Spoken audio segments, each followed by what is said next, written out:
Ngayong gabing to, mag-iiba muna ako ng itsura.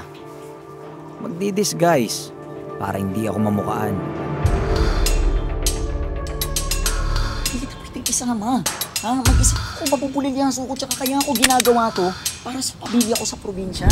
Kahit na sino ang pwedeng makaalam ng diskarte ko. Mas maganda nang wala silang alam para malinis lagi yung trabaho ko. Ako si Eric. Tama nakikita ninyo. Holdapper ako dito sa Fairview, Quezon City. Lakas ng loob at bilis ng takbo lang ang puhunan ko dito. Matatapos na yung mabagal na responde na yan. Bakit naman? Bibilis na yung responde natin ngayon dahil sa bagong nakaupo ngayon dito sa QC. Ang iba, si General Tone. Talagang kahit sunod-sunod yung swerte mo sa illegal na diskarte. Oh, May bakit? nagwawala dun oh, si Bombit. Kung hindi sindikato, magnanakaw. Yung tong nyo guys, kanina pa kayo, alak nyo, wala nang laman. Umorder kayo!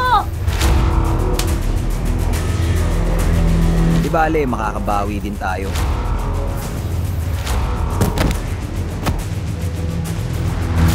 Swertihan lang yan eh. Malas tayo sa ngayon at mahirap na magtiwala.